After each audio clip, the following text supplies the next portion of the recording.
Shalom, salam sejahtera buat saudara-saudara sekalian. Kita bersyukur bahwa pada hari ini kita masih diizinkan untuk berbakti kepada Tuhan, walaupun kita semua tentunya merasa asing dengan cara kebaktian seperti ini.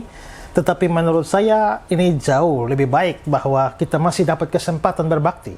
Ada banyak saudara-saudara kita di berbagai belahan dunia yang karena penderitaan, karena aniaya, karena tekanan dari musuh-musuh Injil membuat mereka tidak mendapatkan kesempatan berbakti sama sekali.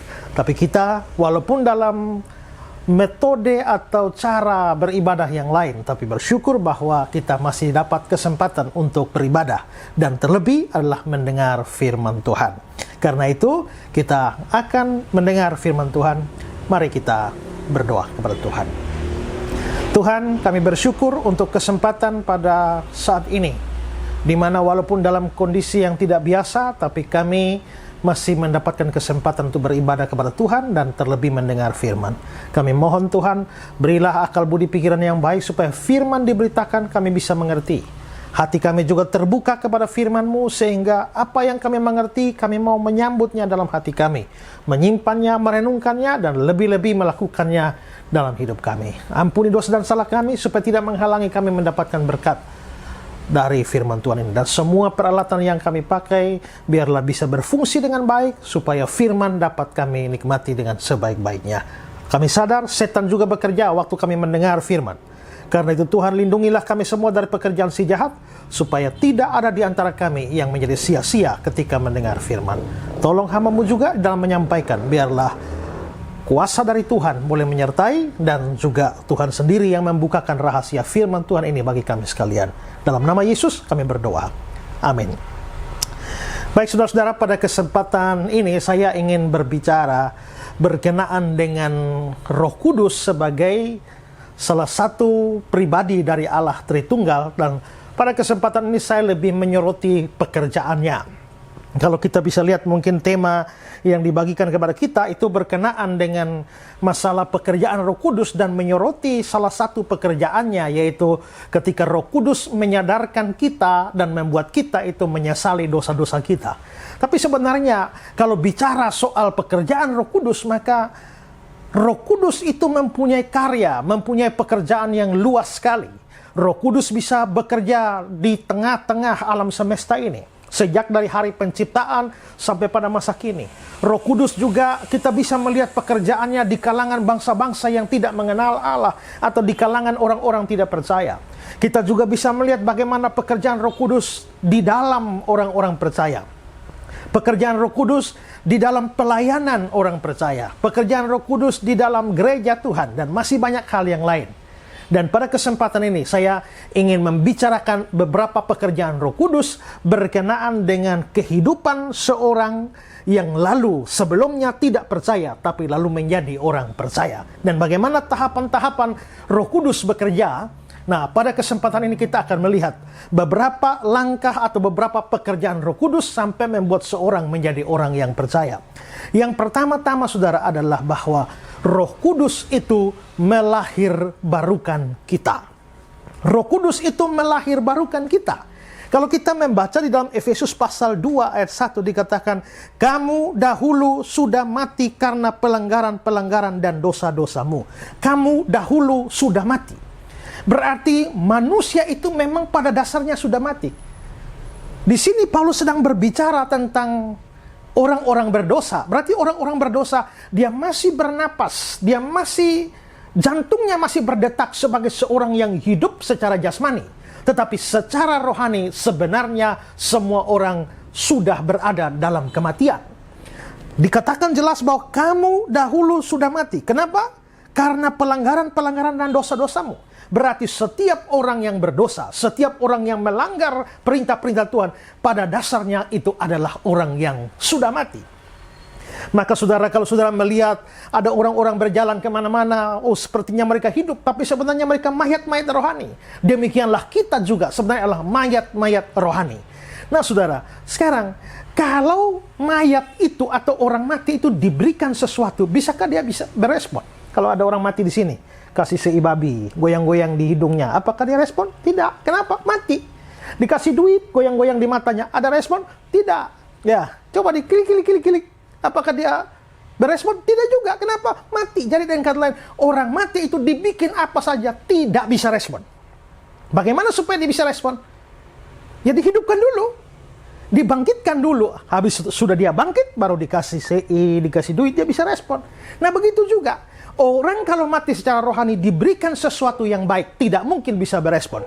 Dikasih nasihat, dikasih baca Alkitab, atau dibikin apa saja nasihat-nasihat rohani, tidak bisa diterima. Kenapa? Karena itu mustahil bagi seorang mayat rohani. Karena itu maka pekerjaan Roh Kudus mula-mula adalah melahirbarukan. Atau dengan kata lain, menghidupkan kembali dulu orang yang mati rohani itu, dihidupkan supaya nanti dia bisa berespon.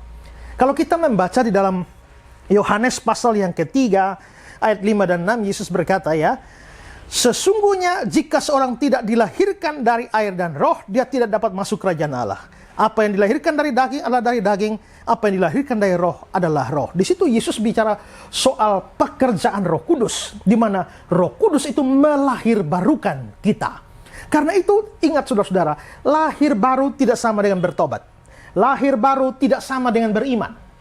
Lahir baru itu harus terjadi sebelum bertobat. Lahir baru harus terjadi sebelum orang beriman. Karena tanpa lahir baru yang dikerjakan oleh Roh Kudus, orang tidak bisa beriman. Maka disinilah kita menemukan pekerjaan Roh Kudus yang pertama, yakni melahirbarukan kita. Nah, ini yang pertama. Yang kedua, setelah dia melahirbarukan kita, langkah kedua adalah bahwa dia mengatur sedemikian rupa, membawa kesaksian Injil itu supaya kesaksian Injil itu datang pada kita. Kita tahu ada orang yang beritakan Injil. Ada orang yang beritakan Injil pada kita, jangan berpikir bahwa orang itu hanya memberitakan Injil sendirian, tidak. Kalau kita melihat bahwa sebenarnya ada roh yang bekerja di balik pemberitaan Injil. Karena itu di Kisah pasal 1 ayat 8 itu bilang, kamu akan menerima kuasa kalau Roh Kudus turun ke atas kamu. Dan kamu akan jadi saksi di Yerusalem, Yudea, Samaria, sampai di ujung bumi. Berarti di balik pemberitaan Injil itu ada Roh Kudus. Nah, pada saat orang datang bersaksi atau bercerita tentang Injil kepada saya, kalau tadi saya masih mayat rohani, saya tidak bisa respon apa-apa. Tapi karena saya sudah dihidupkan, sudah dilahirbarukan oleh Roh Kudus, maka langkah yang kedua, pada waktu orang datang memberitakan Injil pada saya, Roh bekerja bersama dengan si pemberita Injil itu untuk meneguhkan kesaksian Injil di dalam diri saya. Sehingga akhirnya saya bisa percaya kepada Injil yang diberitakan. Kalau kita lihat di dalam Kisah pasal 5, ayat 31-32 dikatakan, dialah yang ditinggikan oleh Allah sendiri. Dia ini maksudnya Yesus Kristus. Dialah yang telah ditinggikan oleh Allah sendiri dengan tangannya yang menjadi pemimpin dan juru selamat supaya Israel dapat bertobat dan menerima pengampunan dosa. Dan kami adalah saksi dari segala sesuatu, kami dan Roh Kudus yang dikaruniakan Allah kepada semua orang yang mentaati Dia. Berarti Roh Kudus terlibat juga di dalam kesaksian tentang Yesus. Maka pekerjaan Roh Kudus pertama tadi, dia melahirbarukan saya. Setelah itu, waktu Injil diberitakan pada saya, Roh Kudus turut bersaksi di sana. Sehingga akhirnya saya bisa terbuka kepada Injil. Jadi kalau saudara sampai bisa percaya pada pemberitaan Injil, itu pekerjaan Roh Kudus. Tanpa pekerjaan Roh Kudus, tidak ada orang bisa percaya kepada pemberitaan Injil yang diberitakan oleh pendeta sekaliber apa saja, yang diberitakan oleh penginjil sekaliber apa saja. Tanpa pekerjaan Roh Kudus tidak mungkin saudara bisa percaya. Tapi kalau saudara bisa percaya sungguh-sungguh, itu tanda bahwa Roh Kudus bekerja. Roh Kudus bekerja di dalam kata-kata dari si penginjil, tapi bekerja juga dalam hati saudara. Sehingga kata-kata dari si pemberita Injil itu lalu akhirnya saudara sambut dan respon menjadi orang percaya. Karena itu saudara-saudara, pada waktu kita percaya, bisa percaya, itu tanda Roh Kudus sedang bekerja. Ini pekerjaan Roh Kudus yang kedua. Lalu saudara, yang ketiga adalah bahwa Roh Kudus itu menginsyafkan kita akan dosa, akan penghakiman dan penghukuman dari Allah. Kita bisa membaca itu di dalam Yohanes pasal 16 ayat yang ke-8 sampai 11. Dan kalau ia datang, konteksnya adalah Roh Kudus. Kalau Roh Kudus itu datang, dia akan menginsafkan dunia akan dosa, kebenaran dan penghakiman. Akan dosa karena mereka tidak dapat percaya kepadaku. Akan kebenaran karena aku pergi kepada Bapa dan kamu tidak melihat aku lagi. Dan akan penghakiman karena penguasa dunia ini telah dihukum. Jadi di sini masih ada kaitan dengan yang kedua tadi. Setelah kita, Roh Kudus membuat kita akhirnya memberikan perhatian kepada Injil, maka sekarang mulai ada hal yang ketiga. Roh membuat kita sadar bahwa kita adalah orang berdosa. Sadar bahwa di balik dosa yang kita buat ada penghakiman Allah dan ada penghukuman Allah yang menanti kita. Maka akhirnya, mengapa orang akhirnya setelah percaya kepada Kristus, dia menyesali dosa-dosanya. Dia menyesali seluruh perbuatan-perbuatan jahat yang menyakiti hati Tuhan.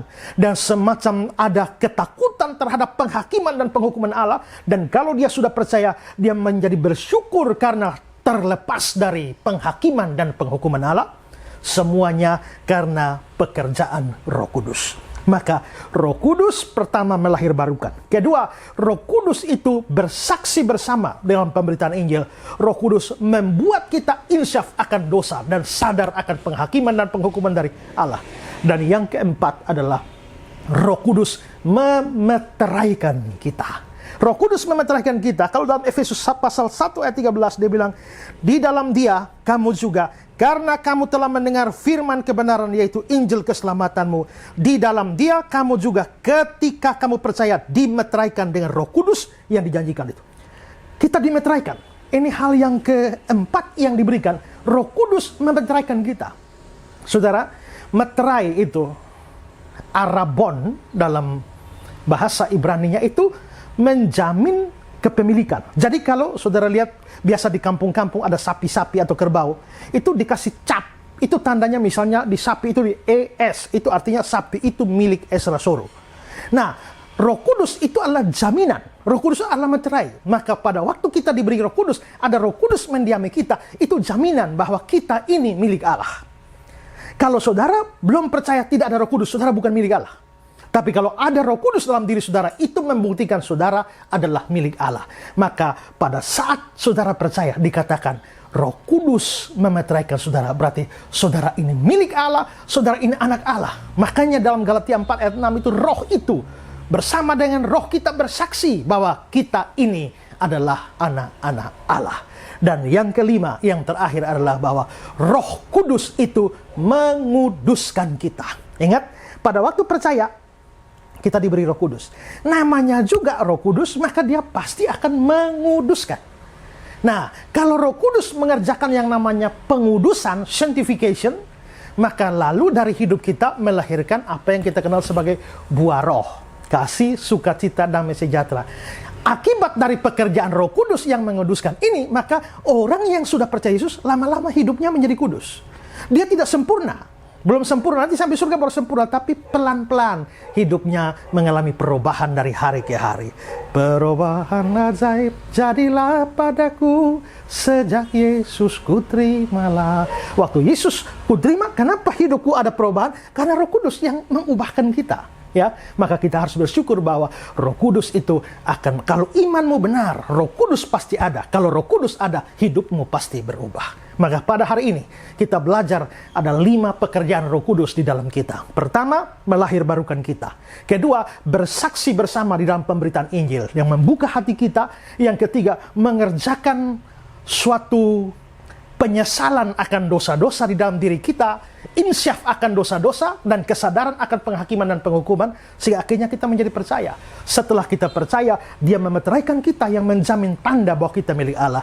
Dan yang kelima, dia akan mengerjakan pembaharuan sehingga hidup kita dari hari ke hari, makin lama dosa kita tinggalkan dan kekudusan kita bergerak pada kekudusan.